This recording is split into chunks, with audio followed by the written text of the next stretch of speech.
Sobrang naging maliit ng mundo para sa aming dalawa at nang dahil sa nalaman namin ay hindi na namin maibabalik pa ang lahat sa dati. Sa dinami-dami ng mga tao, bakit siya pa, bakit kami pa ang nakaranas ng ganito? Tawagin daw natin siyang Ai at nung siya ay grade 10 pa lang ay may nakilala siyang isang kaibigan na tawagin naman daw nating Pretty dahil pretty naman talaga siya. Nagkakilala silang dalawa ni Pretty nung araw na nagpa-practice sila ng graduation nung sila ay grade 10 pa lang. Nagkatabi sila habang nagpa-practice ng graduation dahil si Ai ay letter V ang kanyang surname at siya ang nasa pinakahuli ng pila habang si Pretty naman ay A ang kanyang apelido kaya siya naman ang nasa unahan. Dahil ganun daw ang naging seating arrangement ng graduation nila at kung may bakanting isang upuan ay tatabihan ito ng kasunod na section. At nung araw ng pagpa-practice nila ay walang dalang upuan si Pretty dahil kailangan nilang magdala ng kanya-kanyang upuan habang nagpa-practice at sakto naman na dalawa ang upuan na nadala ni Ai. Pinabantayan kasi sa kanya ng isa niyang kaklase ang kanyang upuan kaya pinahiram niya muna ang bakanting upuan para kay Pretty at doon na sila nagsimulang makapag-usap. Hanggang sa sila ay naging grade 11 na at sakto na naging magkaklase sila ni Pretty, hindi sila magkatabi ng upuan at magkaiba po sila ng row. Pero halos magkalapit ang kanilang upuan kaya lalo silang naging close at naging mag-BFF. Pareho din naging mataas ang mga grades nila kaya ang sabi ng kanilang mga kaklase ay naging BFF goals daw silang dalawa. Dahil pareho silang maganda, mabait, matalino at masipag, naging vice president si Pretty at naging president naman ng classroom si Ai. Naging parang magkapatid ang turingan nila sa isa't isa at sa tuwing may problema si Pretty noon ay lagi niya sinasabi agad kay Ai. Kaya naramdaman ni Ai na sobra ang tiwala sa kanya ni Pretty at sa tuwing naboboard siya ay pinapupunta niya si Pretty sa bahay nila dahil tatlo lang naman silang magkakasama. Ay lang nakatira lang sa bahay nila ay siya, ang kuya niya at ang kanyang ate at ang kanyang mga magulang naman ay nasa probinsya at inaasikaso ang kanilang taniman. Madalas din na sobrang busy ng dalawa niyang kapatid kaya every weekend ay pinapatulog niya si Pretty sa bahay nila, doon sila gumagawa ng assignments at talagang parang naging magkapatid na sila. Kukwentuhan, nagchichismisan at nanonood ng mga movies at nag-uusap din sila tungkol sa kanilang pamilya. Isang gabi ay napag-usapan nilang dalawa ni Pretty ang tungkol sa buhay niya at ang mama niya na lang daw ang kasama niya dahil iniwan na daw sila ng kanyang papa nung bata pa siya. Pero nagpapadala naman daw ng pera ang papa ni Pretty sa kanila isang beses sa isang buwan pero kulang daw ito lalo na't maraming gastusin sa pag-aaral. Pero ang pinaka nagpapahirap kay Pretty ay yung pera na para sa kanya ay napupunta lang sa pangsugal ng mama niya dahil nalulung daw ito sa pagsusugal. Kaya ang ginagawa ni Pretty ay yung perang binibigay sa kanya ng nanay niya para ipangbaon ay hindi niya ginagastos at ito ay kanyang iniipon. Bigla na lang napaiyak si Pretty sa sobrang sama ng loob niya sa tatay niya dahil kung hindi raw sila iniwanan nito nung bata pa siya ay hindi masisira ang buhay nila. Dahil simula ng araw na iniwanan sila ng papay niya ay dito na nalulong sa pagsusugal ang mama niya at dito na rin siya pinabayaan. Kaya minsan ay nararamdaman ni Pretty na parang sa kanya binubunto ng nanay niya ang galit sa kanyang ama at hindi man lang daw magawang magpakita sa kanya ng tatay niya kaya hindi niya ito makilala. Sinabi din sa kanya ni Pretty na hindi ko talaga maramdaman ang pagmamahal sa mga magulang ko, sayo ko lang naramdaman ang tunay na pagmamahal. Sayo ko lang naranasan ang tunay na saya kaya maraming salamat sayo Ai at nagyakapan silang dalawa. Sabi niya naman kay Pretty na nandito lang ako, hindi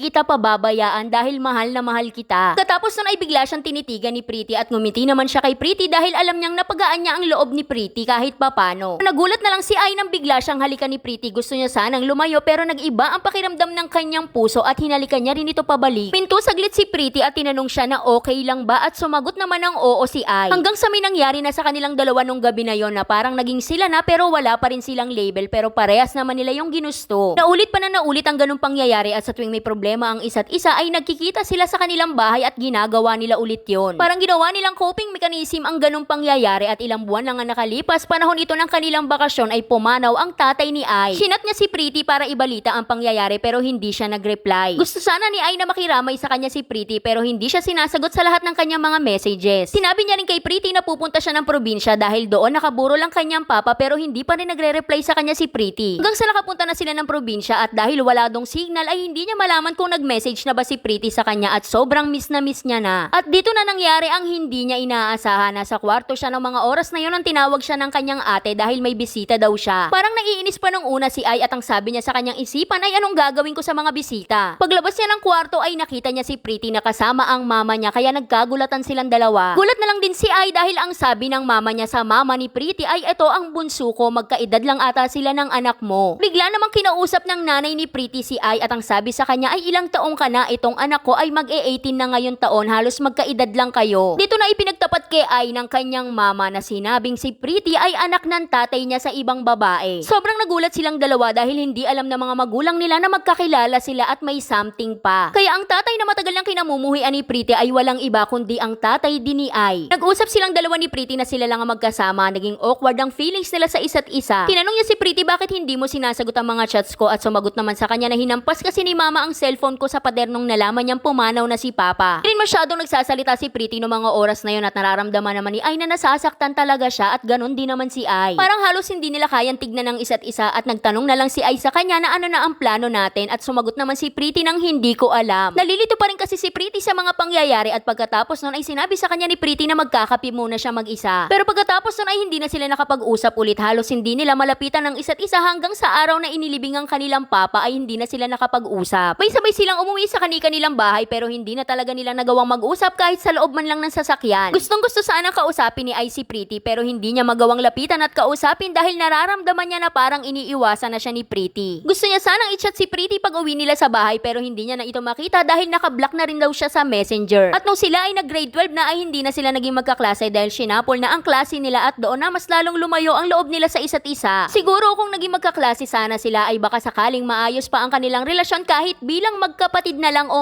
magkaibigan. Yung tipong wala na sanang something sa kanila dahil sobrang miss na miss niya na si Pretty. Sa tuwing nagkakasalubong sila sa eskwelahan ay parang wala lang na para bang hindi sila nagkakilala kahit minsan. Hindi ko maintindihan dahil alam ko naman na mali dahil may parte pa rin talaga sa akin na sobrang sakit dahil mahal na mahal ko pa rin siya ng higit pa sa kaibigan o kapatid. Ano po ba ang dapat kong gawin? Ano po ba sa tingin nyo ang mas maigi na kausapin ko ba siya o tanggapin ko na lang na ganito na ang sitwasyon naming dalawa? Bakit po ba umabot sa punto na ibablock niya ako sa Messenger? Ano po ba ang kasalanan ko, Ate Charis? Ano po ba ang nagudyok sa kanya para gawin niya ito sa akin? Hanggang dito na lang, Ate Charis. At para malinaw lang ang ating kwento, si Ai at si Pretty ay parehas pong babae. At para sa akin, sobrang naging mahirap ng sitwasyon yung dalawa dahil hindi nyo naman alam na magkapatid kayo sa ama. Siguro kaya ka iniiwasan ni Pretty ay dahil alam nyo na magkapatid kayo, hindi dahil may kasalanan ka. Baka kasi nararamdaman ni Pretty na kapag hindi siya umiwas sa'yo ay magtutuloy-tuloy pa rin yung something yung dalawa. Kaya ito na lang din yung ginagawa niyang paraan para matigil na at hayaan na lang muna natin siya dahil grabe na ang naging sugat sa kanya. Imagine na lang natin yung tatay na pinakakinamumuhian mo simula nung bata ka pa ay nakilala mo lang nung pumanaw na. Bukod pa dito yung feelings ni Pretty na nalaman niya na magkapatid sila ng tao na nag-aalaga at nagmamahal sa kanya. Parang kailangan dito ng medyo mahabang panahon para mag-heal siya. At syempre panahon na lang din yung makakapagsabi kung mabubuo ba yung relasyon nyo ulit bilang magkapatid o kahit magkaibigan na lang. Pero para sa akin sa ngayon, hayaan na lang muna natin siya para parehas kayong makapag-isip na dalawa. Kaya para sa mga gustong sumulat, dito lang po yan sa ating Facebook page na Say Carp. Huwag kalimutan mag-follow para updated ka everyday. Kaya yun lang. Like and share para alam mo namin bukas. Bye-bye!